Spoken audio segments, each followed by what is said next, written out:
Hello everyone, welcome to the YouTube channel of Floxus, and here we are with the seventh part of Python Bootcamp course. And today we are going to see about classes and objects. Also, we are going to see about the object-oriented programming language. As we know that Python is following the OOPS concept, so we are going to see about all the features that are there in OOPS concept. Okay, so first of all, like, what is an object oriented programming? Okay, so it is an approach of looking at a problem using models which are organized around the real world concepts. Okay, so as we know that in Python, everything is everything is like an object. Okay, now like till now I have not clearly explained like what is a class, what is an object. Okay, so in this video, in this session, we are going to see about it, and also we are going to see all the features of object programming, object oriented programming. Okay, so we are going to see how in Python we can perform abstraction, we can perform encapsulation, inheritance, and polymorphism. And we know that all these four features are a real world concept. And we are also going to see the examples. We are going to compare it with real world examples, and then we are going to see it. Okay. So let's start with what is a class and what is an object. Okay, so basically, a class is let me just explain it. Okay, so let's understand what is a class. So you can just think like this: a class is basically a prototype.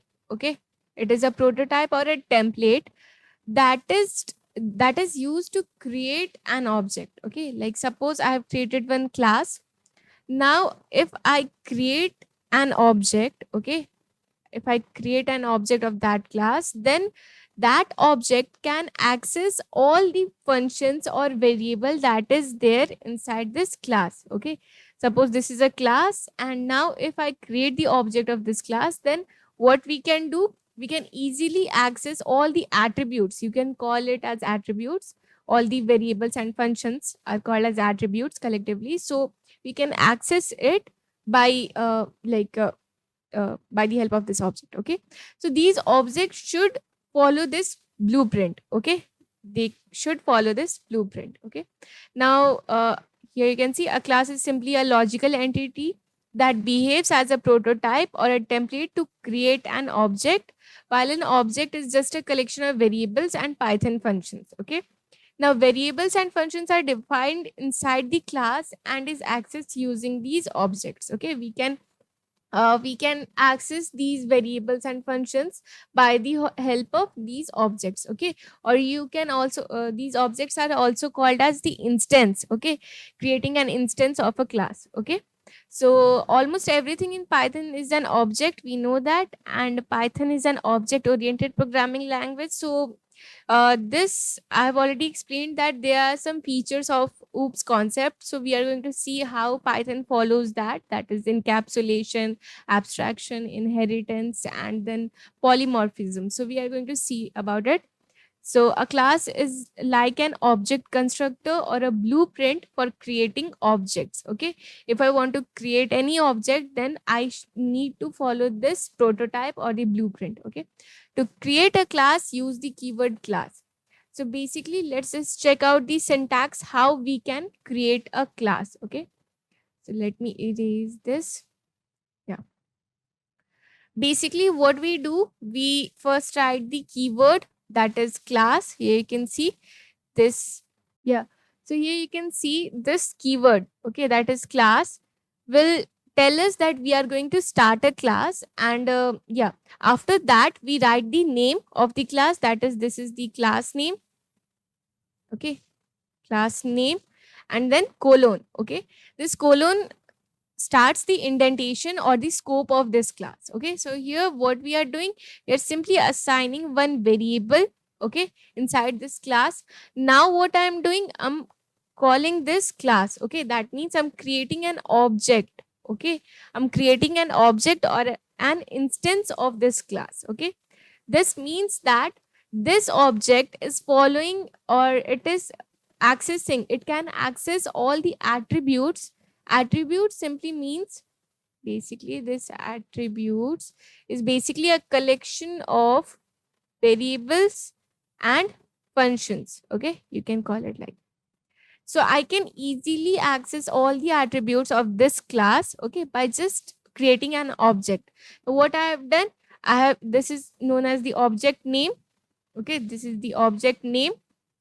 Now whenever I need to refer to any like variable of this class, what I will do, I will write this, that is the object name, whatever the object name is, p1 dot, and then I can easily access the variable or the function even. Okay, if you write any function inside this class, then you can even access that. Okay, so p1 dot x, it means the value 5 will be printed. I'm accessing the class variable. Okay, so you can see how we are creating an object. This object has been created of this class.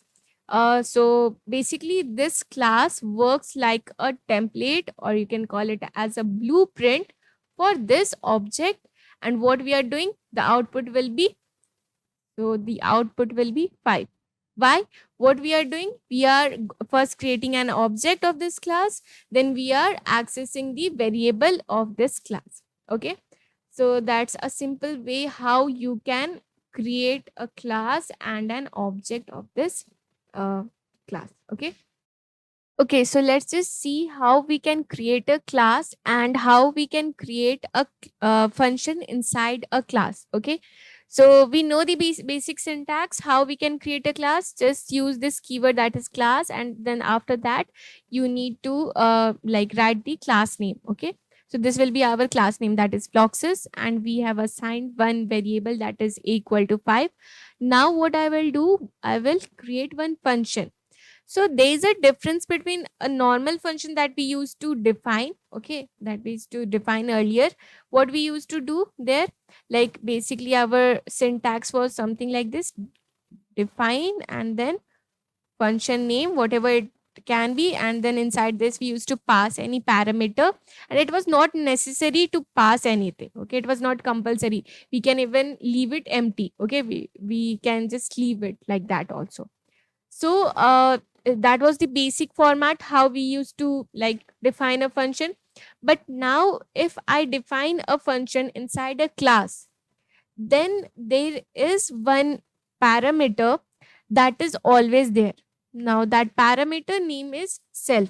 Okay, as the name suggests, like as the name is like, that is self, the meaning is also same. So I'm going to tell you all in which reference it is called as self and why it is called as self. So we are going to see about it. Okay, so the only difference between the class function, or a function that is created inside a class, and an ordinary function is that the first argument, okay, the first argument, or you can say the parameter to any class function, any function that is created in a class, is the object. Okay, it is the object on which it is operating. Are you getting my point? So if you're confused, don't worry, I'm going to show you all. Like suppose here I'm creating a function def and then function 1, and then I'm starting the small bracket. Here you can see I have just started the small bracket, and I have this word automatically in PyCharm. Here you can see it is already there. Okay, and this is necessary to be there inside a class. If I'm creating a function, then it must be there. Now why it is there, I'm going to tell you that too. Okay, so now here inside this I can write, suppose I'm writing print and then anything. Okay, suppose hello. Okay, and now what happens, what like how, if suppose I'm calling one, or you can say I'm creating an object. Okay, suppose object 1. So how I create an object, I just create it by like this. So an object has been created, you can understand this. Now I need to call this function. Okay, by this, by the help of this object, I need to call this function. So how do I do that? So I will just write object 1 dot, and then I will go for function 1, and here you can see inside this function 1 there is a self. Okay, there is a self and it will go automatically. Here you can see I use this. It means that, it simply means that I don't have to pass anything here. I don't have to pass anything here, because this self value has been automatically been sent here. It means this object one, okay, this object one has been passed here. Okay, so you don't have to write it, I'm just explaining what is happening in the backend. It means that here, let me just use the marker. This object one, the object in which we are working, okay, because why it is necessary, that also I will tell you. This name, this object will be passed here in the self. Okay, the self, you will get the object one reference. Okay, so it will go here. Now I can understand that yes, this class, or if I use this, or if I want to print it, then I can understand that now this template, or you can say this prototype, is working for this object, or you can say this for object 1, for object 2, for object 3. That's why we need this self argument. Okay, so that's the basic use of it, and we don't have to pass anything here. I have written it, but you don't have to pass anything. It is getting passed automatically here. Okay, as soon as you call this, it is automatically getting passed here. Okay, so you can see I'm calling it. So here you can see this object one dot function one, it is already automatically sending the object one, object in which we are working. It is getting there, and then this print hello works. Okay, now what if I if I don't have the idea of self, then what I will do, I will pass manually, I will pass any value inside it. So what will happen there? Then you can see here, if I pass, suppose I'm a newbie and I don't have any idea that what is happening here. So I thought that this works like a normal parameter. So I pass any value here. Okay. So I passed any value. So here you can see what will happen here. There is an error, and that error tells us that it takes this function one. This function one takes one positional argument. Okay. That is self, but two were given. Now you can understand that there are two arguments that are getting passed here. That's the only thing that I was talking about. Here we are not only passing the string, but there is one also object one reference that is getting passed here. So, which tells us that in which object we are operating or we are working with. Okay. So here you can see there is an error.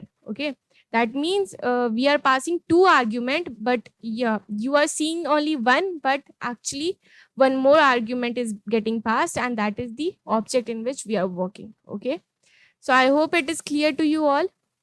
Also, when I need to there is a time, or there is a situation in which you need to pass the object manually. Okay, you need to pass it manually. The Okay, so that happens when I don't when I don't create the object manually. Like here you can see I'm creating the object here, and this class is getting called here. Okay, but what if I use the class name directly, like this basically this thing, these three steps. Okay, you can see these three things will get merged into, like, I will just remove this and I will directly call the class name as object. Now you're getting my point. What I have done, I am not creating any external object here. I'm just using this class name as object.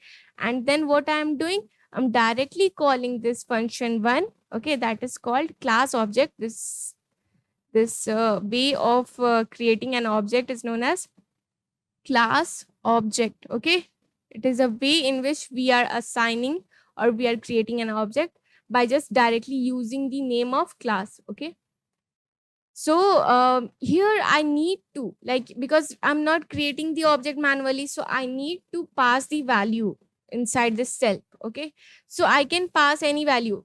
Actually, there is no need that it should be named as self only. You can use it as any name. You can, it's your choice. Okay, you can change it to anything. Like if I want to print it like own, I write it like own, but it will work like the self only. Its main purpose, its basic motive is that inside a class, whenever you create any function, okay, it can be any function, the first argument of that function will always be the will always play the role of self. Okay, self, that means the object reference. Okay, that will be passed there. Okay, the object in which we are working. So it is not necessary the name should be self only. You can change it, you can do it by your own, you can change it. But the only thing that you should remember is that first argument always work um, like a object. Okay, object that is getting passed. Okay, object reference. So here I'm passing this value. Okay, suppose I am passing string.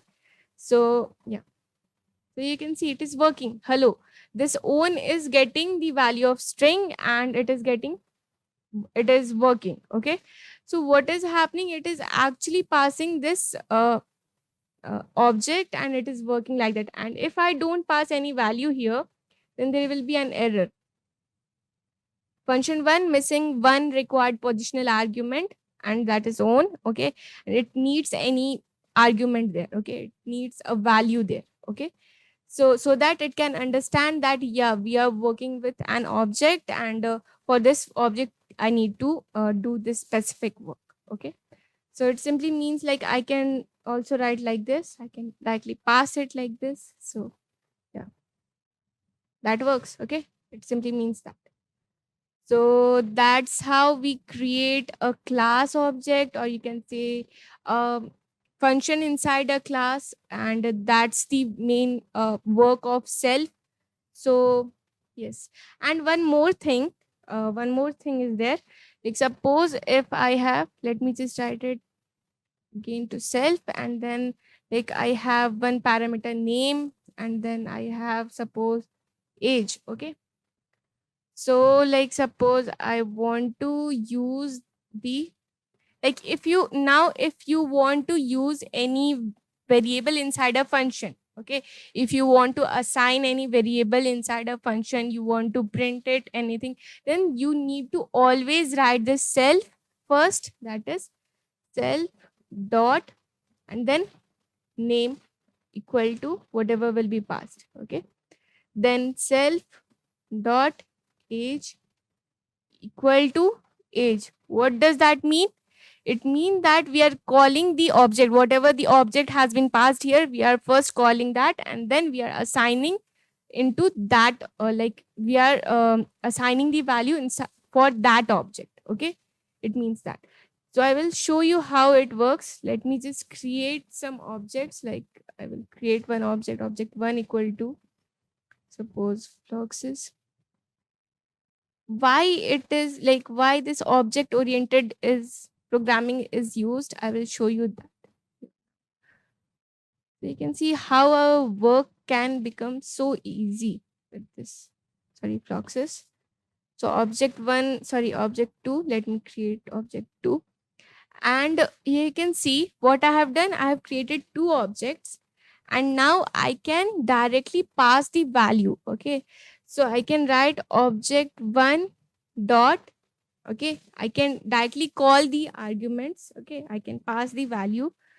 Okay, so function 1, and then we know that the first argument will automatically be passed, and this object 1 will automatically go there. Okay, we know that. You can see this self, if you can see this shows how it will pass the parameter, or the argument will be passed. So you can see this self is automatically filled. You don't have to write that, that is self and then fluxes. What does this mean? We are working with the that specific object. I need to simply write the name. Okay, so I write suppose I write Alice. Okay, and then age is suppose 20. Okay, so it has been passed here. Okay, and let me just show you how it works. So what is happening, I have created the name, and now I can directly print that. Okay, so I can directly write print then obj1 dot, then function 1, and then what I am doing, yeah, I can just I can just write here. Sorry, let me just write this. Object one dot name. Suppose I write this. So here you can see what happens. This Alice is getting printed. Why? Because first we have called this function one and we have passed the value here. We have called this object and we passed the argument here and it has been stored, and now we can refer to this. And if in place of this object one, if I write object two, then here you can see nothing has been called, even that object has been created, but it hasn't, the function has not been used for this object two. Okay. And it has no value for name or age. So you can see what happens. Attribute error, that is Proxys object has no attribute name. It doesn't even has the attribute or even has the value of name and age, because we haven't assigned anything. But we have called the object one. You can see I'd called the object one and we have passed the value of name and age. So you can see it is getting printed. So this is how the object is getting created and the value is getting passed. Now there's one more thing. Okay, how we can actually we can use this class as a function. Okay, like a function we can use it. There's the init function that is very important. We are going to see about it in inside constructor. So let's just see that. So let's just see how what are the advantages of using class in Python. Okay. So class provides an easy way of keeping the data members and methods together in one place, which helps in keeping the program more organized. As we have seen in the we have seen how we can code for class and how we create an object. Now there we have seen that how I have created a variable, I have created a function, and that function can be used with from any other objects. Okay, I can create as many objects as I can, and I can use the same function for each and every object. Okay, so that makes our code more reusable. Okay, I'm using the same function for each object, and what I'm doing, I'm just updating the parameter, okay, that I want to update or that I want to change. Okay, so that makes our code more reusable, and it makes it organized. Okay, using class as also provides another functionality of the object oriented programming paradigm. This is inheritance. Now I will tell you what is inheritance.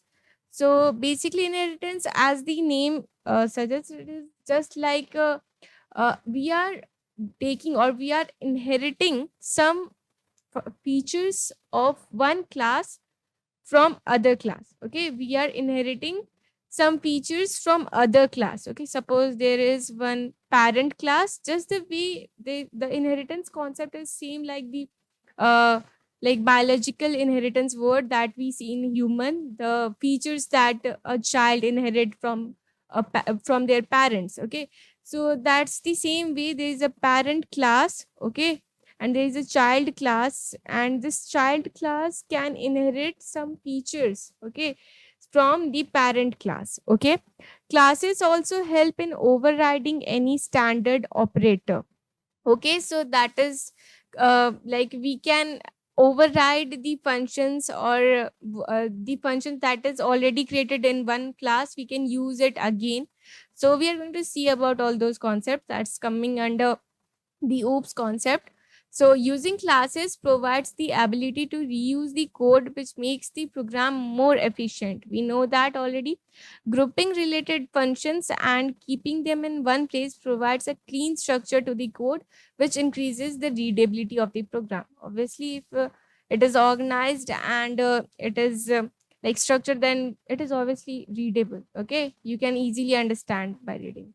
So we know the self parameter now. We have also seen the code, how what is the importance of that. The self parameter is a reference to the current instance of the class. Okay, that is, it is basically the class, or you can say suppose what I'm doing, I'm creating an object. Yes, I'm creating an object and I'm calling the class name. Okay. So yeah, whenever an object is getting created, it is also known as creating an instance of this class. Okay, it is creating an object, or you can say it as creating an instance of this class. So what happens in the self parameter? It is a reference to the current instance of the class, or you can say it is the reference of the current object, okay, that in which we are working, and is used to access variables that belongs to the class. That means whatever the like a parameter that is being passed in the object, or you can say the parameters, or you can say the variables that are there in the class, you can access it by the help of, like I've already told you all, that is self dot and whatever the variable name is, like suppose self dot a or self dot name, whatever. Okay, so it does not have to be named self. It is not necessary that the name should be self only. We call it because it is generally called as self, because we know why it is called as self, because it takes the reference of the object in which we are working. Okay, you can call it whatever you like, but it has to be the first parameter of any function in the class. Okay, always remember, whenever you are passing any argument in the function, remember that if you have created an object, okay, if there is no class object there, you have created an object there. Okay, remember the point, when I need to pass the self argument and when I don't have to pass the self argument. Okay, so I don't have to pass the self argument when I have created the object manually, like I have called the class name here like this, then it will automatically send the object reference in the self. I don't have to pass it to the self. Okay, so just remember, if like inside a class, just remember the function first parameter is always a self, will work like a self. Okay, you can name it anything whatever you want. Okay, and if we are using the class object, that is class name as the object, then I need to pass the self argument manually. Okay, okay, so now we are going to see about constructor and destructors. Okay, so basically constructor, it is generally used for instantiating an object. Now what does that mean? Like let me just explain you with this. Like suppose I have created a class. Okay, any class name. Okay, I've created a class. You can take any example. Okay, and then I'm creating the object. Okay, by just calling it. Okay, class name. Okay, so I've created the object. Now what is happening here? There is one special function inside a class. Okay, whenever we create a class, there is one special function that is there. Like you can manually, okay, you can manually define that function, else it is already there. Okay, either you see it or not, but it is always called. Okay, whenever you create an object, that is called init function. Okay, this init function is actually called as the constructor. It means that whenever an object is being created of that class, okay, whenever an object has been created, this init function is always called. Okay, this init function is always called. Okay, so what is happening? The task of the motive of constructor is to initialize or assign values to the data members of the class when an object of class is created. Okay, so like the main motive of using this constructor is, like, we know that what we are doing till now, we are first creating the object, and then we are passing the values, or the whatever the variables are inside this class. Okay, suppose it is equal to 10, or we are creating the function, and then we are passing any arguments to that function with the help of this object. We know that what we were doing earlier, like we were calling the function and then we were passing the argument. But there is one way by which we can directly pass the argument, or we can directly send the data values to the class, or the means variables of the class, by just calling the class name. And for that, basically we can use class like a function. Okay, we can use a class like a function by the help of this constructor. Okay, so how we can do that, we are going to see that. So this init function actually help us to assign a value, okay, to assign a value to the data members of the class. Okay, so yeah, and is always called when an object is created. Okay, so just the opposite thing of constructor is a destructor. So destructor, as the name is, it is basically used to destroy an object. Okay, are called when an object gets destroyed. Okay, whenever we delete an object, whatever we have created, like suppose I have created this object one, now I want to delete it, so I can write del. This is a keyword that is used to delete it, del obj1. Now what happens, this destructor will be called. Just the same way, when we create an object, this init function is called. Either you define it manually or not, there is an init function inside this class. Just the same way, this destructor, for this destructor, we have this del function. Okay, this del function method, it is known as destructor method in Python. It is called when all the references of the to the object have been deleted. That means this object, like suppose I have written del obj1, that means this has been deleted and all the reference has been deleted when an object is garbage collected. Okay, so that's how it works. Let's just check out the syntax and how we can work with it. Okay, so also we are going to see the code, how these constructors are working in the backend, how the value gets incremented. Okay, so let's just see how the init function work. That is the constructor. So the init function is a reserved function. It is a special function, you can say, in a classes in Python, which is automatically called. Okay, it is automatically called. Either you define it or not, manually or not.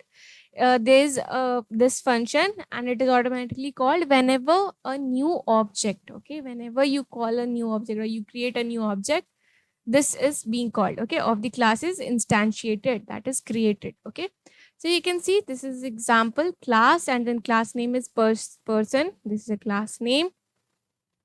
This is a keyword. You know that to create a class, indentation started. I'm defining the init function manually, so we know that any function, okay, any function inside a class, the first parameter is the self parameter. We know that, and that basically stores the object reference of the like object in which we are operating. Okay, so we know about this. Next, this is a parameter, this is a parameter. We are going to see how it works, and these parameters are inside this class. Okay, it will work for the, like it is basically this, these parameters are defined inside this class. Okay, so self dot name, that means key in for whichever object we are working, for that object this name will be equal to this specific value. Okay, are you getting this point, why we are writing like this?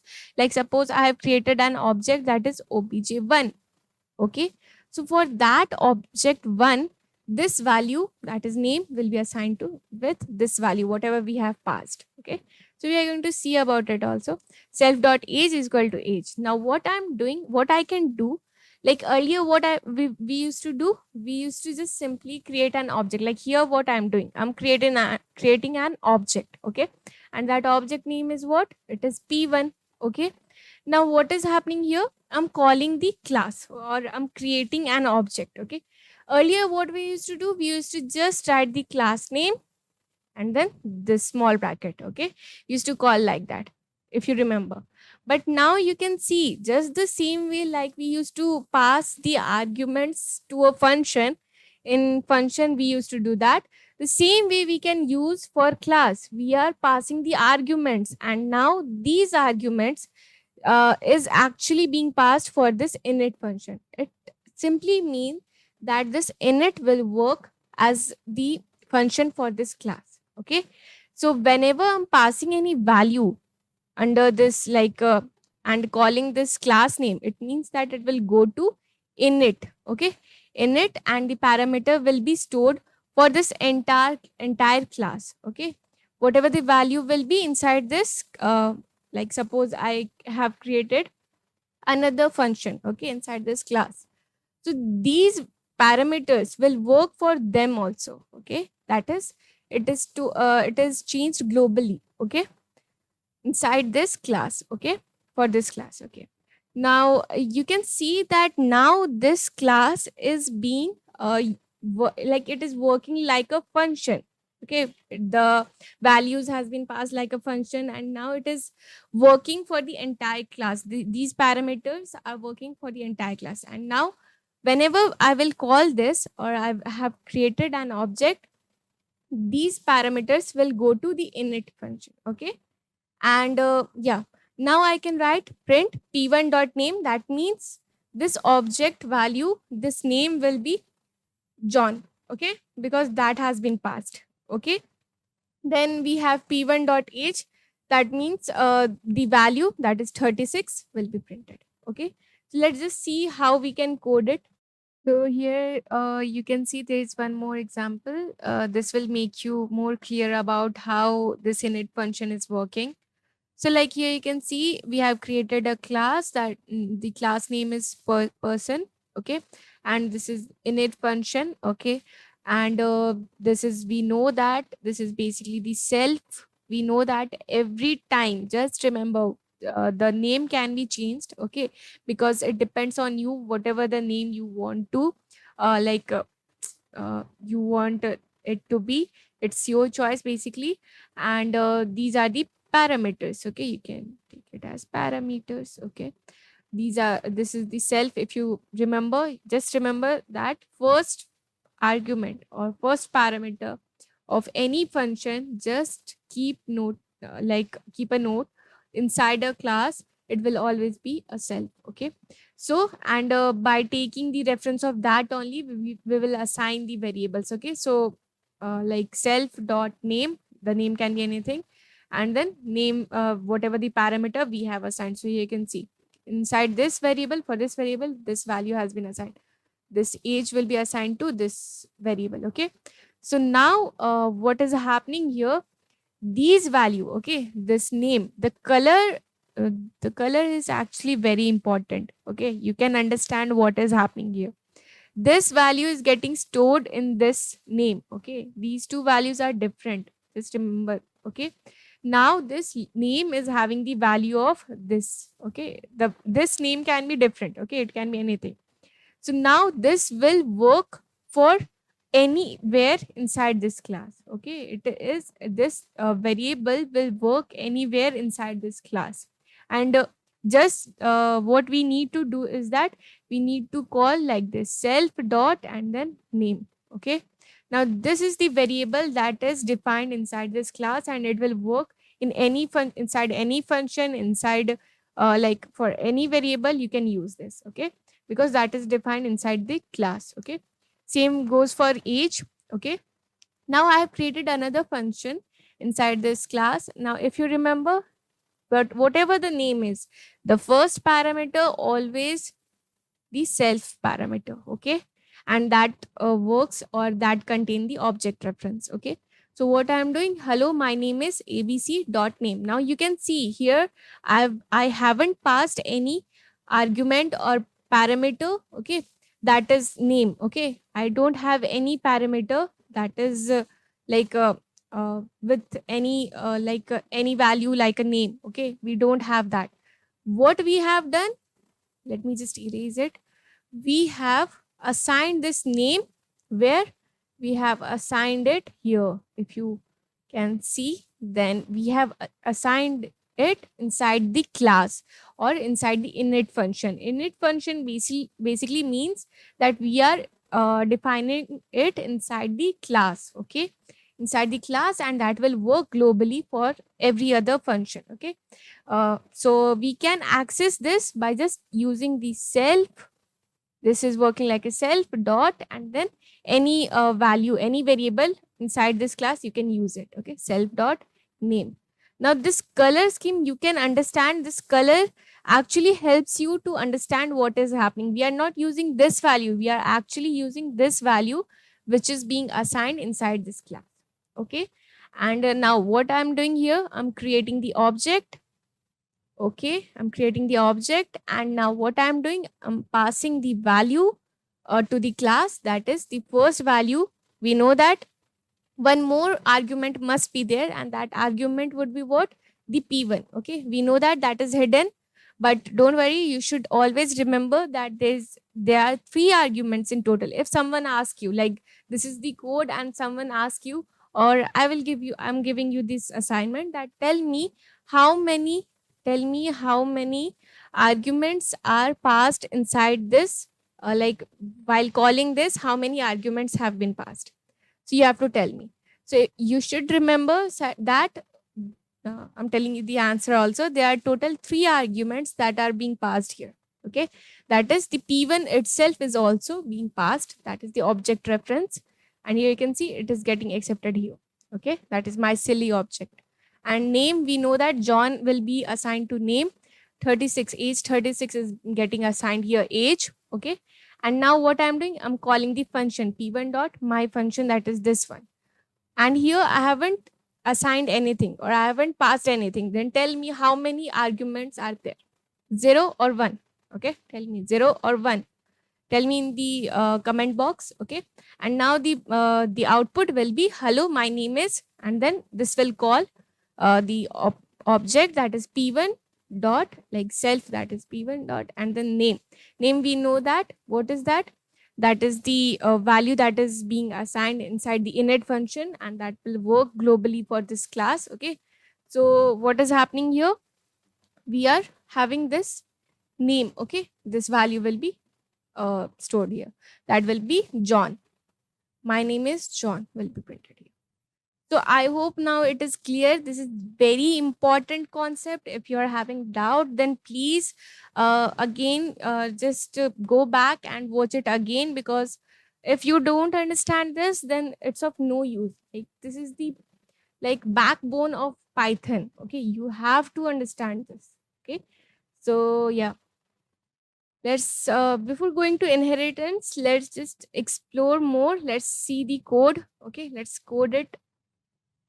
Okay, so let's just see here. Like, here you can see that so we have created one class, that is Floxes. Okay, and there is a variable that is assigned here, that is count equal to 0, and we have defined this init function, and we know that self is for the object reference. Okay, and this name is the parameter. Okay, and inside this init function we have a count. We are incrementing this value. Okay, whatever that is assigned here will increment by 1 whenever this function is getting called. Okay, now let me show you. Okay, and also one more function is there that is not having any parameter, only the like self parameter is there, and we know that it is always, like, it is necessary to be there. Okay, so yeah, and here you can see we are calling self dot name. That means we are not having any parameter here, we are actually calling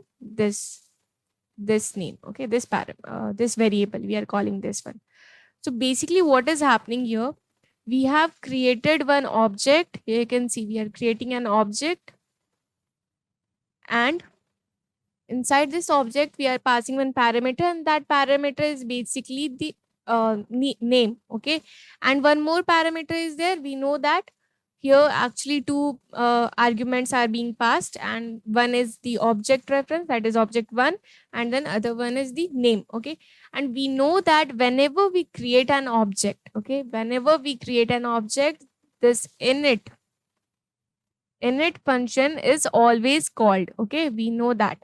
So just remember this, that whenever so let's just check out that if this will be called, that means what will happen here, this count value will always increment by 1. So let me just check, is it happening or not? Okay, like, I will run it. So first.py, now here what is happening, I'm printing like, I'm calling the function 1. So let me just yeah, Let me just print or just yeah, print this. Okay, print obj1 dot count. Okay, because I want to see like is it incremented or not. This will all like this value is initialized as 0. We know that it is initialized as 0. And what we are doing, we are not incrementing it or we are not calling the init function manually. What we are doing, we have just created an object. We have done nothing except that. Okay, so now let's just see what happens. Okay, like if we don't have the idea of init function, then what we will say that yes, it will be equal to 0, because what we are doing, we are just creating an object and we are referring to the count variable and it will be equal to 0. Yes, we will say that. But those who have the idea, like I have already explained what is happening whenever we call a class, there is this init function that is always automatically called, and this will be called, that means this count variable will increment by 1. So let's just check what happens. Okay, so you can see it is incremented by 1. Okay, if I write here 5, suppose. Okay, let me just see. So 5 is getting printed. What does that mean? What does it actually show? It shows that whenever I'm creating, like I'm creating an object, I'm not actually calling this init function. It is getting like it is automatically getting called. So here you can see, here also it is showing that whenever an object is getting created, this init function is getting called.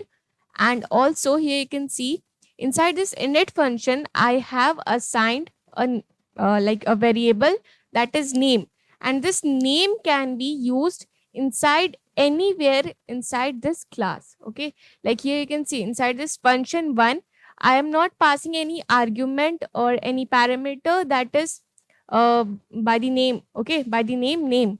So we don't have any parameter. Okay, but here you can see what I'm doing. I'm writing print hello and then self dot name. What does that mean? It means that I'm calling the, like I'm calling the object reference and this name will go here. That is, this name will work globally for this inside this scope, that is inside this class. Anywhere we can call this variable. Okay, so that's how it is working. That's how this constructor works. Now let me show you how we can use the destructor. Okay. Okay, so let's now see how this destructor works. Okay, so I've created one, like there is one code here you can see, and I've created one class. Okay, so and the class name is employee. Okay, and there is one init function. We know that whenever a class is getting, or whenever an object is getting created, or a class is getting instantiated, this init function is getting called automatically. Okay, we know that. And we can manually define this init function. Okay, so we have defined it. Okay, and there is this del. Okay, that is you can say this delete, or you can say a destructor has been created. That is also like, here also the same rule like is applied. That is, if like it is called automatically also, and if you want to define this function manually, then you can do that too. Okay, so you can see that I have defined this del function. So now the point is that when it is getting called. Okay, so the point is that this function, okay, that is this destructor will work only when the object that has been created is getting deleted. Okay, or the reference is getting deleted like permanently. Okay, so like I have called this class, like we know that whenever this object will be created, this init function will be called. Okay, so like here we have created the class, and then the compiler will go here. This init function will work. So it will be printed employee created, and then as soon as we write this del and then obj, that means we are deleting the reference of this object. Okay, now this object will be no more. Okay, if I write obj something, or if I call this object, it will be no more because I'm deleting it permanently. So you can see what happens. Okay, let's just see what happens. Let me just run it. So here you can see, first, as soon as I have created the object, the this print function works. Okay, that means what is happening here, it as soon as we created the object, this function is called and it prints this, that is employee created. Okay, and as soon as I have written like this del and then obj, I'm deleting the reference of this object, then what is happening, this del function is working. Okay, that means the destructor works and it actually prints this function. Okay, so that is destructor called and employee deleted. So you can see it is working. Then there is one more like there is one more way when this destructor is getting called. It's when the when the programming ends. Okay, when the code ends, so at that time also this destructor is called automatically. Okay, so here you can see, like, suppose let me just show you. So basically, this this del function, okay, this del function or the destructor is also called when this program ends. Okay, like suppose here what I am doing, I have created the object. Okay, and we know that the init function will be called. Okay, we know that. But what after this, like this program ends here, like after this there is no code. Okay, we know that this program is ending here. So there is one more thing that is to be noted. The point is that this deconstructor or the destructor, sorry, this destructor will be called always when this program ends. Okay, so you can see I'm just running this. I haven't called this or I have not deleted any object reference. What is happening here? I'm just calling it. Okay, so you can see after I have called, this employee created is getting printed, and also after that this destructor called and then employee deleted, this statement is getting printed. That means what, as soon as this program ends, what is happening, this function is getting called. Okay, that is, it is deleting the object reference. Okay, so let me just show you how it is done. Suppose I write program ends. Okay, let me just write that so that it will be more clear to you all. Okay, program ends, and then here you can see how it works. So see, employee created, that is init function has been called, and then program ends, actually the program has been end and nothing has been called or nothing, like a del, we are not deleting it manually, we are not deleting the object reference, but still this destructor is getting called. That means that at last this object reference is getting deleted. Okay, and the count becomes 0. Okay, that is, the reference count becomes 0. Okay, so that's the another way how this destructor is working. And there is one more way when this destructor is getting called, that is when your function, okay, or you can say there is a infinite loop that is working. Okay, there is a cycle that is getting formed. So when it works, let me just show you. Okay, so let's see this example where a circular reference is getting created, and at that time, this destructor works. Okay, so like basically what we have done, we have created this class, that is class A, and inside this we have this init function and another class, that is class B, and then we have a function. Okay, we have this function, and there inside that we are creating an object. Okay, we are creating an object of class B, or we can say we are instantiating class B, and then we are calling this function. Okay, so let's just start. Okay, so first what will happen, the compiler comes here, this function is getting called, so it will go here. Okay, let me just show you. It will go here, this function will be called, that is creating an object, this will get printed, and what we are doing, we are creating the object, or we are instantiating class B. Now where it will go, we know that whenever an object is getting created for a class, the init function of that class is getting called. That is, now the compiler comes here. Okay, we are here, okay, inside this init function. What is happening inside this? We are having like the we are actually having this we are creating an object for a. Okay, we are creating an instance for class A. That means now as soon as this is getting this class is getting instantiated, now the compiler comes here. That is, class A is getting instantiated, and now we will come to init function of class A.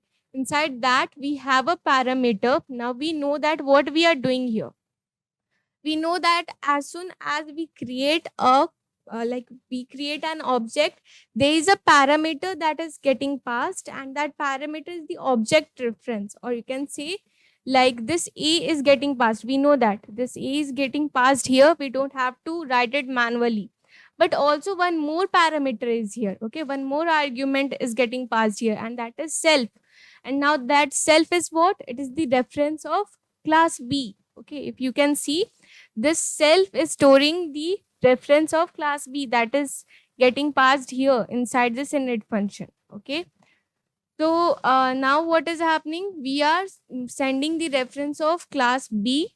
Okay, and that will be stored inside, or that will be accepted inside this variable, that is BB. Okay, and what we are doing, we are again creating an a variable, and that is storing, or we can say that is calling the reference of class B. That is, now again this is getting called.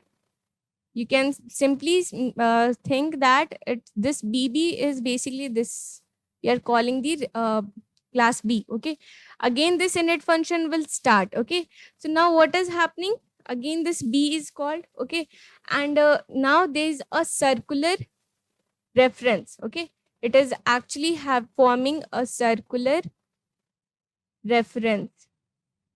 Now here comes the role of destructor. Okay, now as soon as this destructor sees that yeah, there is a circular reference forming, this destructor will be called, and that reference will be deleted. Okay, so let me just show you how it is working. So what is happening? First we are coming here, function call. Okay, we are having this print function call. Then we are going to create an object for B. Okay, we are creating an object for B. Then we are going to, like here you can see, inside this, this is called, that is, we are creating an object like for A. We are actually having, we are creating an instance for A. So what is happening? Before printing this statement, that is B called, this A is getting called. That is, now the compiler goes to this init function. Okay, and inside this we are having the reference of what? We are having the reference of class B, and first this statement will be printed. Okay, we know that print A is called. Okay, this will be printed, and we have a variable that is storing the reference of B. That means now the compiler will again go to this init function, and then this is printed, that is B called. Okay, and now die. Okay, that is destructor. Why this is called? Because there is a circular reference that is getting formed. Okay, there is a circular reference that is getting called here, and due to which it is getting deleted. The reference of object is getting deleted. Okay, now let's see one of the most important concept of object oriented programming is, that is inheritance. Okay, so it is same like the inheritance concept that is there in biology. We have seen that, we know about it. It is the basic idea of inheritance in object oriented programming is that a class can inherit the characteristic of another class. Okay, now what is happening here? Like suppose the same way like we see the inheritance concept, like a child can inherit. Okay, can inherit some behavior or some like they can look like their parents. So what they are doing, they are inheriting some features from their parents. Okay, so the same way we have a parent class, okay, and a child class. and there is this concept of inheritance in which some features, okay, they can take the use of the function of their parent class. They can use some features of their parent class, okay. So, or derived class, okay, child class or derived class, it is called as the same. These two words are same. And the class which is inherited by another class is called parent class or base class, okay. So these are the terms that you should be familiar with, okay. So let's just see the concept of inheritance first, okay, or the format how we do the inheritance, okay. So let's just create one class, that is create a class vehicle. The class name is vehicle, and we are defining a method, or you can say a function inside it, okay. Print, this is a parent vehicle class method, okay. And now I'm creating another class, and that will be the child class of this vehicle, okay. Now how we can do that, how I can show, or how I can tell the compiler that yes, this is the child class of vehicle. So what I need to do, I need to just write it like a method, like we used to define a function the same way, but the only thing is that you need to write it inside a small bracket, and before the class name you need to write the class keyword. Same thing is there, like we used to define the class, same thing. Only thing is that small bracket, and inside that you need to write the parent name, or you can say the parent class name or the base class, okay. And by that you will be, or this, the compiler will understand that yes, this car is actually the uh, child class of this vehicle, okay. Now inside that I have another method, and that is having a parameter, we know that. And then this is a car class method, okay. So what I'm doing, I'm directly calling the child class, okay. I'm just calling the child class. So or you can say I'm creating an object for child class, okay. So here you can see creating an object, and then what is happening, by the use of, okay, by the use of, or by the taking the reference, object reference of child class, I can actually use the function, or you can say I can use the function of parent class. Here you can see vehicle method is not defined here. I'm not finding this here, but what is happening?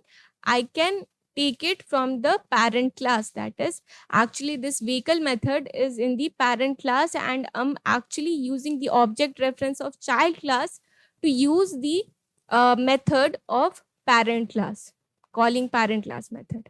So can you see how it is working? Like the concept of inheritance is actually there inside this Python language. Okay, you can actually inherit, or you can say you can take some feature from another class, and you can form a chain, that is a parent child chain or bonding, okay. Or you can form a base and a derived class bonding, okay. So here what I have done, I have created an object for the child class, and I can actually use the function of what, I can use the function of parent class, okay, by the help of, by taking the object reference of this child class, okay. So let's just code some of the in the concept of inheritance. Let's just check out some of them so that it will be more clear for you.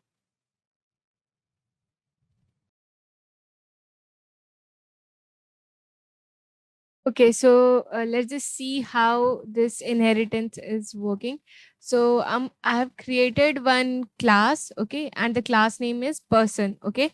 And here there's a constructor, you can see, and I don't think that I have to explain it again and again about the concept of what is a constructor. And there's one more function, that is get name, okay, that is taking the input whenever it is passed, and we know that this self parameter is the object reference, and this self dot name is actually getting used from here, okay, we know that. So is employee function is there, and here you can see there's this symbol, okay. What does that mean? So it is getting overridden, okay. Now uh, for now just have a hold on this topic, because we are going to see about it. This is another concept.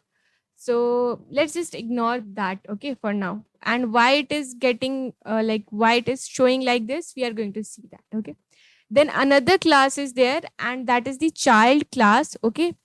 So the child class is inheriting from this parent class, and that parent class is person, okay. So this is the parent class, this one. This person is the parent class for this employee, okay. And this employee can now use the feature, or it can actually access the functions, methods, and features of the parent class. We know that. So here is one example.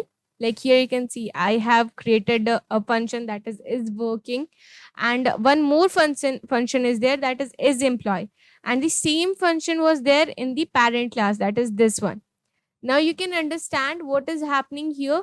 We are actually what we are doing, this concept is actually overriding, okay. Why we are doing overriding? Because why it is called as overridden? Because we are using the same name that was there in the parent class, okay. The function name is same like the parent class, okay. So and we are modifying it, okay. We are actually changing the value, that is we are returning true here, and here we are returning false. So not going much in detail about overridden, we are going to see in this video only. But for now, just focus on this concept, that is inheritance, okay. So what we are doing now, we will create an object for this child class, okay. So we are creating an object of this child class, and we are passing this parameter, that is John. And we know that here we are not taking any input of name. We know that only what is getting like in this init function, we are not defining the init function actually, but there must be an init function inside it, and whenever we create this class, that init function was getting called, okay. That is happening in the backend. But here we are passing a parameter, that is John, and it is actually going where? It is going to the parent class. Here you can see inside this parent class we have this init function, and there we are taking a parameter. We have a parameter, that is name, and it is taking the value of name, okay. We know that what is the use of self? It is actually the object reference in which we are working, okay. And this name will take the value of that is the parameter here that is getting passed, that is John, okay. And it is actually going to the parent class. So now if I write employee dot get name, is it there in this employee class? No, it is not there. There is no function that is that is named as get name, okay. We are not having any function here. So now what will happen? The compiler will go to the parent class, and the parent class we have it here. You can see get name is there, and there we are having return self dot name, and we know that this self dot name, the value is John, okay. So here the John will be printed, and now then we have employee dot is employee, okay. Now this is employee is already there. Here you can see it is here inside this what is called, that is the child class. So it will return this value. So let's just check what it prints, okay. So it returns true, okay. It returns true, and we know that this same function is there in the parent class also, okay. But now it is not bothering about the parent class. It is just focusing on the inside the child class, because we have created the object for the child class. So the compiler will first find the this function, that is employee function, is employee function inside where? Inside the child class. And then after that it will find it. If it is not found inside this inside this child class, then it will go for parent class, okay. So let me just remove it from the suppose let me just remove this from the child class. Now let's just see what happens. Then it will return false, that is the value is false. Why? Because inside this parent class we are returning false. Are you getting my point? Although what we were having it inside both, that is inside the parent class as well as inside the child class. But what was happening there?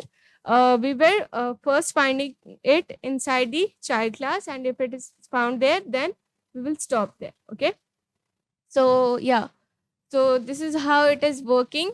And theme goes for like how we can create the, like, let's just see how we can create the object for the parent class. So let's just see about it. Okay, let me just comment this out. Okay, so now let's just see like the same way why the we were creating an object for the child class, and we are actually using the function of the parent class. But now let's just try to do it in the reverse way. Like, I'm creating the object for the parent class, and like I have called this get name function, so it is already there. And this is employee function, and it is also there, okay, inside the parent class. Let me just run it so you can see. It is Alice and false because I'm passing the value as Alice in the name. Okay, here you can see. And then also like is employee is already there, and it is returning false. Okay, now what if removing it? Okay, like if I just remove this is employee function from the parent class, and I'm having it inside this child class. Okay, that is yeah, let's just see, is it actually going to the child class, like for finding this is employee function. Let's just check that. Okay, no. Why? Because the child is inheriting from the parent class. Okay, but the parent is not having any relation with with this child class. Okay, are you getting my point? So this parent class cannot access or cannot be used to access the function of the child class. Okay, so you can see it is showing that this person object has no attribute is employed. Okay, so we cannot refer to that method. Okay, and it is showing us error. So now I hope this concept is clear to you. That is, we can create an object for the child class, and we can refer to the parent class. Okay, we can access the functions of the parent class, but we cannot do in the reverse way. So there is one more concept here, that is we can actually inherit from two parent classes. Okay, so like there will be one child class, and we can actually have two parents. Okay, so here you can see I have created one parent class. Okay, or you can say base class. This is first base class, and this init function. I think I don't have to I don't have to explain these things. These are very basic, and now I think it is clear to you all. This is base 2, another parent class, and I have this child class that is derived, and calling these parent classes that are parent 1 and parent 2 class. Okay, then init function, then I'm just calling these init function of base 1 and base 2. Okay, why? Because I want to access the methods of base 1 and base 2. So inside this only I have assigned this strings. Okay, whatever has been passed. So inside this only I have assigned this string 1 and string 2. So that's why I have called these functions. And what we are doing, we are actually accessing the methods of these parent classes. Okay, so we are accessing that, and here derived. So let's just see how it will how it will look when we will run it. We have after running this, what is happening? So you can see first this object, this child class object has been created. That means this init function of this derived class will be called, and inside this init function of derived class we have called the init function of base 1. That means it will come here, that is here. Okay, so now what we are doing, we are having this what we are doing, we are actually assigning a variable that is self.string1 equal to python, and then we are printing base 1. Okay, that is we are in the base 1, that is parent 1. Then again we are calling the init function of base 2, that is coming here, coming back here, and we are here assigning string 2 is equal to floxes, and then printing base 2. Okay, so again now then what we are doing, print derived. So as for that we have this print statement, print derived, and then we have this def print string, that is we are having a function. Okay, this function will be called, because we are calling it ob.printString, because it is inside the derived class, so that's why we are calling it. And inside this we have self.string1, self.string2, and we know that these variables are assigned where it is assigned inside two different parent classes, and also they are inside the init function, but now they can be accessed inside this child class. So here comes the concept of inheritance, and I hope now it is crystal clear to you all, because I have tried to explain it again and again, and now you can explore and code more, and you can check out how this concept work. Okay. Okay, so now let's just see the another concept of OOPS programming. Okay, so actually we are discussing the concepts of OOPS, that is object oriented programming language, and inside that we have covered inheritance. Okay, and that was very important. Now we are going to see about polymorphism. So let's just break it into two part. Okay, that is poly and morphism. Basically, poly means many, we know that, and morphism means shapes. Okay, shapes.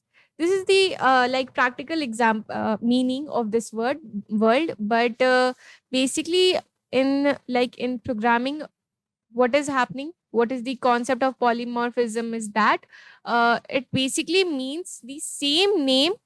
Okay, same name, or you can say same function, but with different signature, or you can say but with different motive or task. Okay, so let's just see what it is actually. Yeah, so you can see the term polymorphism literally means having multiple forms. In the context of object oriented programming, polymorphism refers to the ability of an object to behave in multiple ways. Okay. So basically, whatever the object that we create, we can use it in multiple ways. Like now, let's just see how it can be used. Okay. So, polymorphism in programming is implemented by method overloading and method overriding. Now, if you remember in inheritance, I have already told you all, or I have shown you how there was a symbol, something like this, a circular symbol was there, and it was something like this. Okay, and I've told you that I'm going to explain you. Okay, and after going, or after moving the cursor there on that point, there it was written overridden. Okay, now there comes the concept of polymorphism. Now what is that? So basically overloading and overriding. First let's see what is overloading. So method overloading or function overloading, let me just clear, method is the other name of function. Okay, so method overloading refers to the property of a method to behave in different ways depending upon the number of types of parameter. Okay, so what is happening here? Basically, what is method overloading? It is the what we are having. It is okay. So basically, in method overloading, there are more than one methods that are inside same class having the same name. Okay, having the same name but different signatures. It means like let me just show you. I have a class that is person, and then I have one function. Suppose fun1 fun1, and then like we know that there will be a self parameter, and then I have another function, same name. Okay, same name, and but the code inside this function and this function is different. Okay, that is called method overloading. That is more than one functions having the same function name. Okay, having the same function name inside the same class. Okay, and but their signatures or the code inside those functions are different. Okay, so that's called method overloading. And let's see the another concept, that is method overridden or overriding. And we have also seen that this in inheritance. We have seen that. So basically method overriding same like method overloading, but the only difference is that we were inside overloading, we were working in the same class. But now here comes the concept of parent and child class. That is, inside method overriding, it refers to having a method with the same name in the child class as in the parent class. The definition of the method differs in parent and child class, but the name remains the same. That is, the signatures are different, but their name are same. Okay. The only difference between overriding and overloading is what? That it is overloading is working in the same class. Okay, same class. But here comes the role of inheritance, that is parent class and child class. Okay, let's see the code, how we can code it. Okay, and I hope now it is clear what is happening. Even we have seen overriding concept inside inheritance. So let me just show you how it is working. Okay, so here you can see. Okay, let me just show you how this overriding is happening. Okay, so like here you can see. So same code is there, the code for inheritance. So what is happening? This init method is getting used here, where we are using it here. Okay, we are calling it here. So you can see what is happening here. This init function is actually, by clicking this, we can see that this is getting used here, the same method name.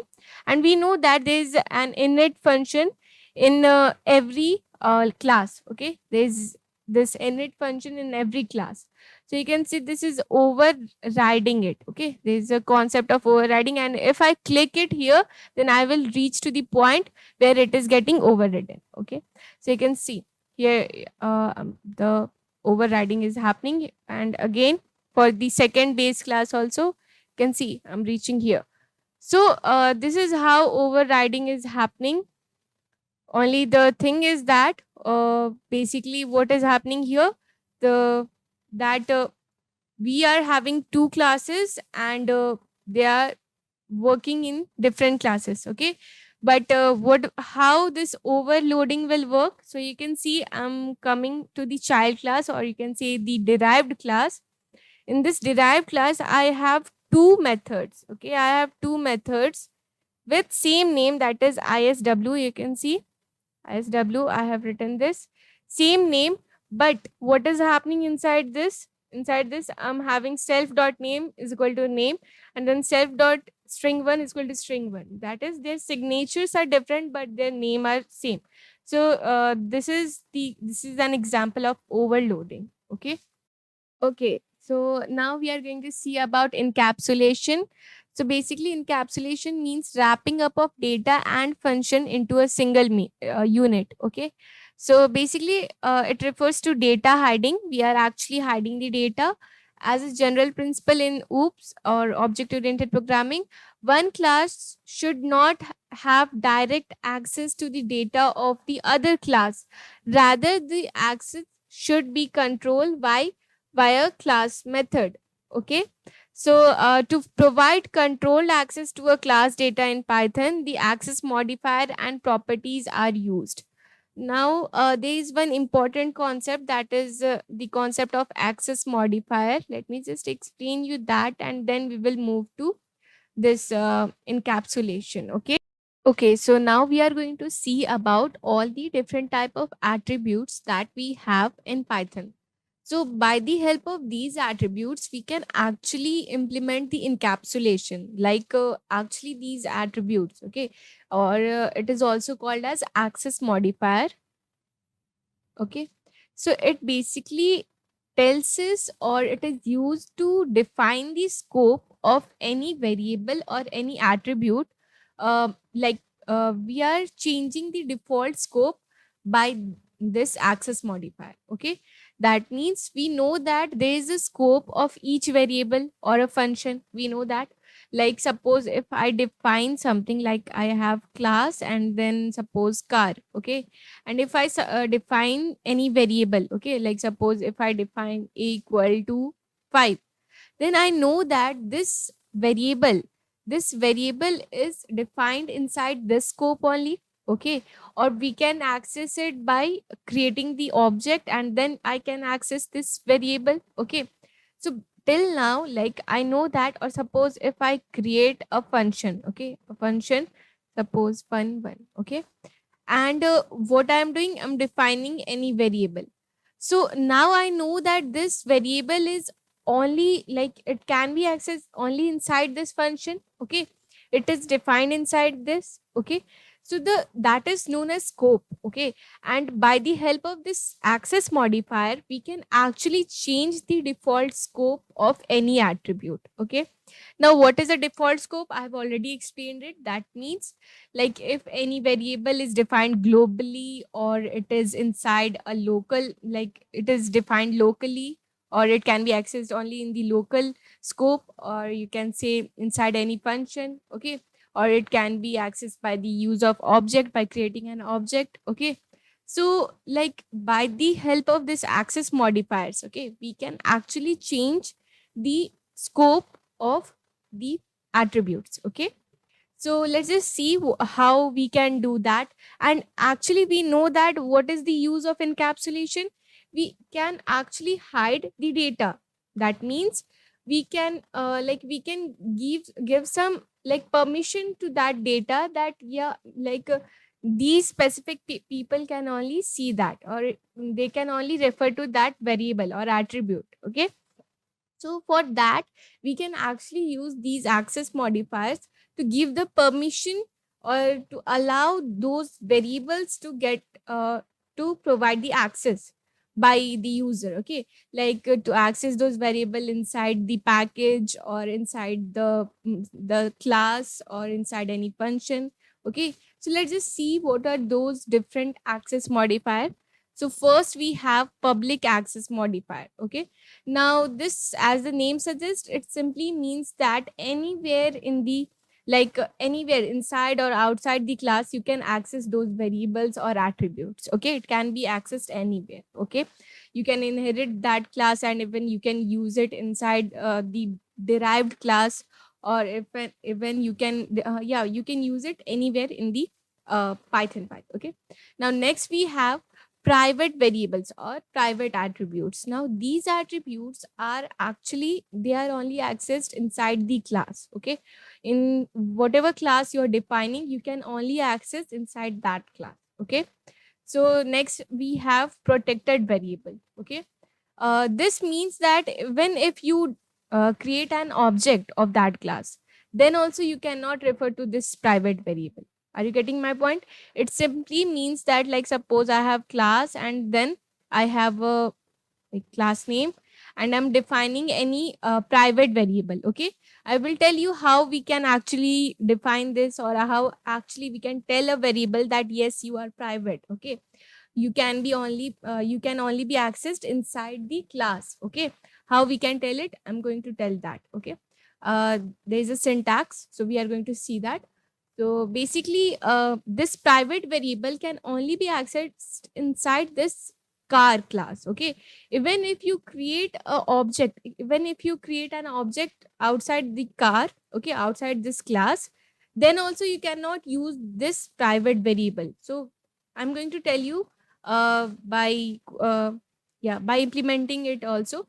So don't worry about it. Till now, just understand that private variable inside the defined scope, or you can say the class. Okay, now, while protected variables, now this is the most protected one. As the name suggests, it is actually, it can be accessed within the same package directory. Okay, so now I will show you how you can make a variable public, protected, or private.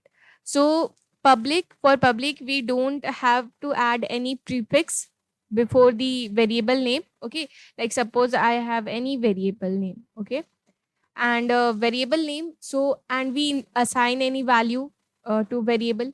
So we know that normally how we do that. Okay, any variable name equal to 5, I do that. So now what I can do, I can actually define its scope by the help of this underscore. This underscore play very important role in defining, or in telling the compiler that yes, this variable has a specific scope and that scope can be changed, okay, or the default scope, whatever the default scope was, we can change it manually by using this underscore. Okay, if I add one prefix of single underscore, okay, before the variable name, then what will happen, that will be called as the protected one, okay, protected access modifier or protected modifier or protected attribute, you can call it as protected attribute, even though we know that it is actually a variable, okay, you can call it as protected variable, okay. Then we have two underscore and then the variable name, okay, any variable name equal to, suppose I assign any value, suppose 5 again. So this will work as a private attribute or a private variable. Now I will show you how you can actually check how these variables can be accessed, okay, how these scopes are getting defined. So let's just see that. Okay, so let me just show you how this is working. Like I have created one class, that is the car name, car, the class name is car, and this is the constructor, we know that, and this print function.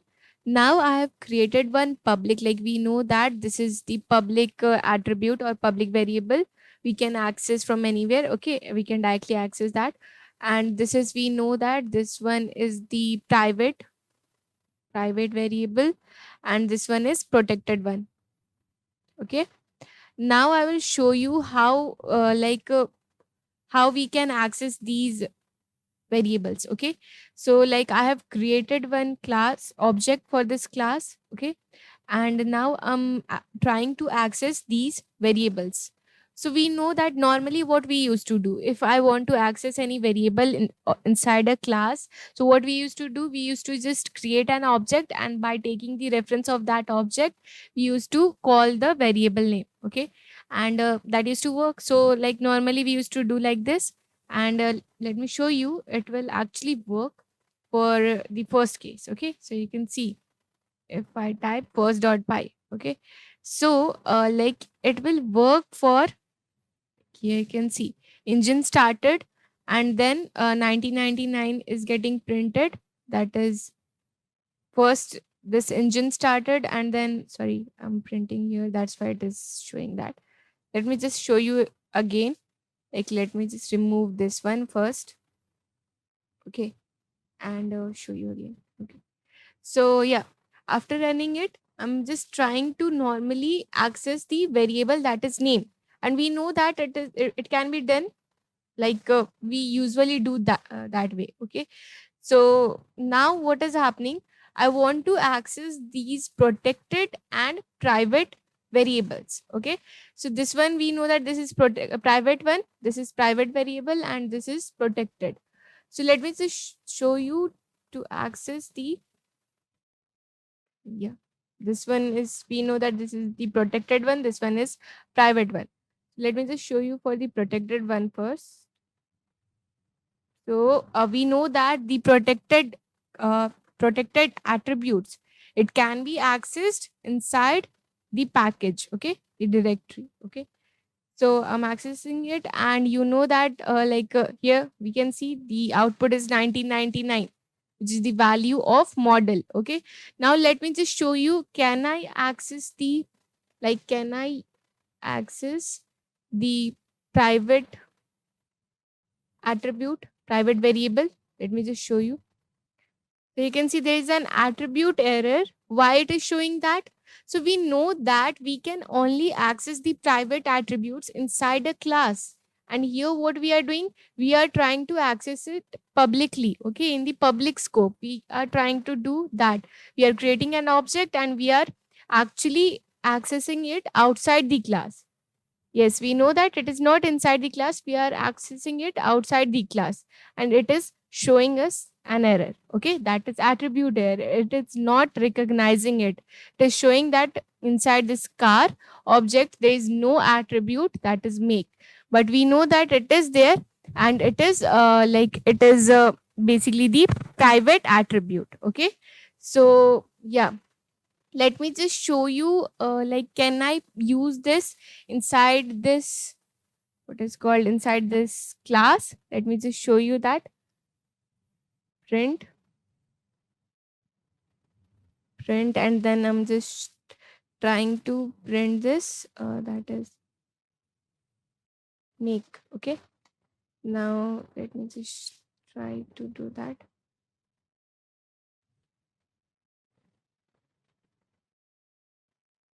Let me just first call this one, so that that init function will be called. So yeah, now that is this variable make Toyota is getting printed. Why?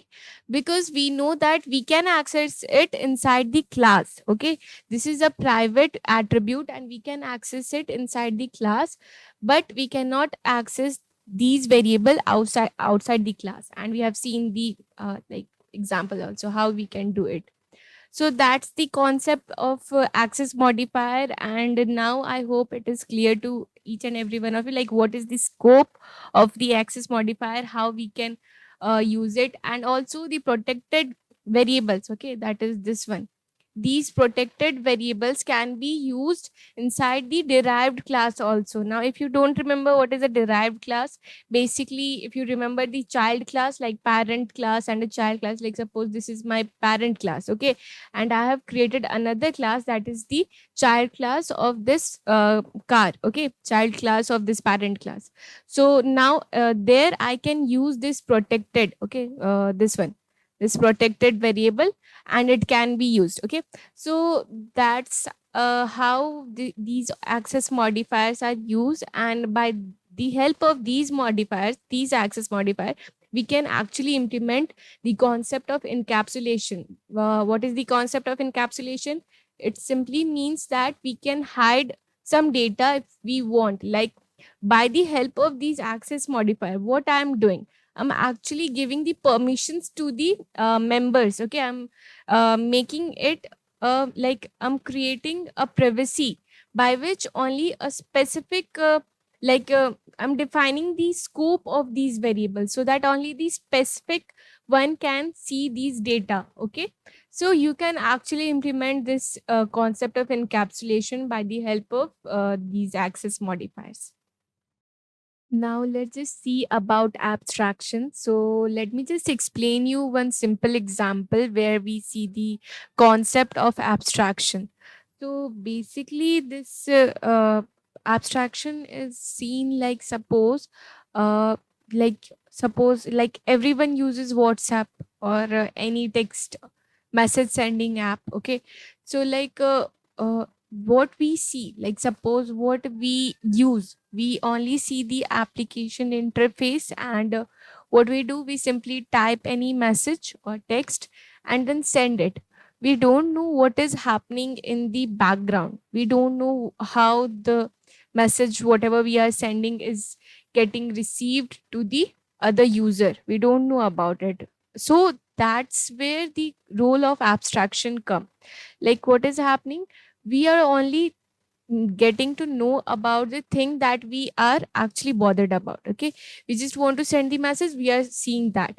Now we don't know what is happening in the background, like what is the code that are being executed. And if that are being visible to us, then like sometimes it can become a bit irritating. So for like that's the main motive of abstraction, only showing the essential thing and hiding the unnecessary data. Okay, so data abstraction and encapsulation both are often used as synonyms. Okay, like obviously what we were doing in encapsulation, we were hiding data, and inside data abstraction we are only showing the essential data. Okay, both are nearly synonyms because data abstraction is achieved through encapsulation.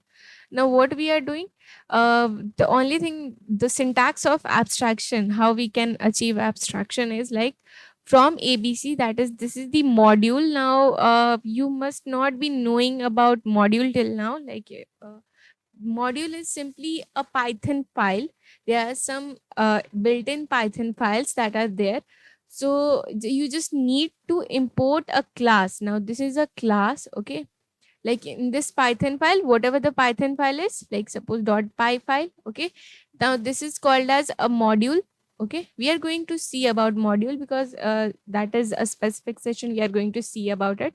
So from that ABC or from that module, what we are doing, we are importing this class, okay. That is capital ABC. It is used for abstraction, okay. Now what I will do, whatever the class is, okay, in which I want to do the abstraction or I want to make that class as abstract, okay. So what I will do, I will just use the concept of inheritance. If you remember what we used to do, if I want to make any child class and I want to inherit some feature from the parent class, what I used to do, we used to just pass like a parameter, used to pass the name of the we used to pass the name of the parent class inside this like a parameter, okay, to the child class, okay. Now what happens here, you can see this class name, whatever the class name is, it becomes the child class or it becomes the abstract class, okay. Now inside this we can have methods, okay. We can have a method that is abstract, okay. Now how we can see that the specific method is an abstract method? So actually an abstract method looks like just you need to define that method, okay, or the function. Like suppose I have done, like suppose fun one, okay. You just need to define it and you can just leave it, okay. You can just leave that function, okay. It means now you don't have to, like, it is not necessary to define that function. You don't have to write the code, what is the motive of that function. No one is going to ask you because it is inside the abstract class, okay. So now that becomes an abstract method. An abstract class can contain both the method normal method like we used to have earlier and also the abstract method, okay. An abstract cannot be instantiated. We cannot create objects for that abstract class, okay. We cannot call that abstract class because like it is actually, because what we are doing, we are actually hiding the data what is not necessary. So we cannot create an object and we cannot access those or we cannot instantiate that class, okay. Abstraction is essential to hide the core functionality, okay. It is essential to hide the core functionality from the user because I just want, like, what we want to do our work and we want to come out of it. Like I'm going to WhatsApp, okay, and I want to text any message, I want to send any message. So what I will do, I just want to type that message and I want to send it.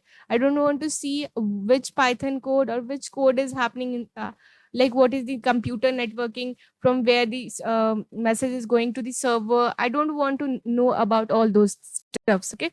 So here the role of abstractions come, okay. We now we have covered all the basic concepts of abstraction in Python.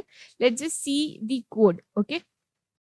So here you can see that I have first, what I have done, I have imported one class that is ABC from the module that is ABC, okay, small ABC.